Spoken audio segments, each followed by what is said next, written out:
Well, to date, just over 1,400 people have been arrested, with 76 people charged with public order offences, criminal damage and obstruction of a highway. Around 20 of these arrested in London are from the local Sheffield group, including Matthew Tully. He's a businessman from Sheffield. I spoke to Matthew earlier and asked him why he wanted to protest. I was concerned about the lack of action on climate change. There is a climate emergency and there's very little being done by the government at the moment. Where were you based then for this protest? Well, I came from Yorkshire and we joined the rest of the Yorkshire people down at Millbank. So there were about 12 areas of protest in central London, all around the Houses of Parliament, around the Whitehall departments and that sort of thing. So we were actually staying at Millbank, which is to one side of the House of Parliament. On Monday night, I walked right up to Trafalgar Square, so that's more than a mile, and it was lovely because there was not a car in sight, just peaceful tents with people in. And the atmosphere itself, what was that like? Atmosphere was great, actually. It's a bit like a family. The XR organisation, it's not hierarchical. Everyone decides what they want to do. So the lot of us down at the Yorkshire end decided who we let through and who we didn't let through. So, for instance, we let through a paramedic motorbike and we let through a car with a boy in the back with a broken leg who happened to live at the Houses of Parliament. But we didn't let through a police minibus. And what was the police's reaction to that then? They asked us to move.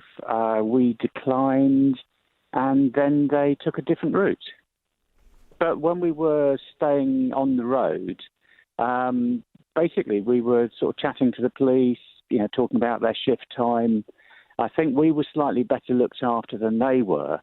So within XR, there are welfare officers and that sort of thing, and we were having food and all that sort of thing. Well, the police just had a sandwich at the beginning of the shift, and that was it. They were left to their own devices. What is the hope that all this will achieve? Obviously, with this disruption that's going on, the will of the public is surely dented by what's happened with all the disruption. It does disrupt the public, but it's for a greater good. We're concerned about the disappearance of Arctic ice and what's happening. So there's a lovely TED talk called Farewell to Ice. Very stark, but it's a Cambridge professor who spent 40 years looking at the Arctic. 40 years ago, he was going through massive ice, big, thick, multi-year ice. These days, it's a flat plain, and a lot of it is turned to sea. What do you make of the latest developments then and the ban that's come into force?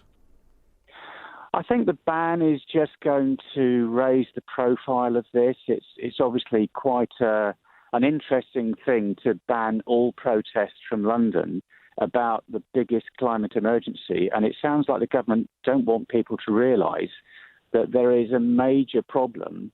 And, XR are trying to let people know that 3/4 of the ice in the Arctic has now disappeared, and it will probably totally disappear in 10 years' time. XR are trying to tell that story, and the authorities appear not to want that to get out for some reason. So what happens now to Extinction Rebellion? Are you going to continue with the protests? I personally will carry on supporting them. The actual protest will be decided by however it's done. There isn't a central command and control. So when we were deciding within the Yorkshire area what we were going to do, basically the group all got together, had a discussion and said, well, so what are we going to do next? I'll probably meet up with some of the other XR people in Yorkshire, and I guess we'll decide what we do now. But I have absolutely no idea. It might be that in every city there is a protest rather than having one in London. If they don't want us protesting in London, maybe it will be every other city instead. Extinction Rebellion supporter Matthew Tully, businessman from Sheffield.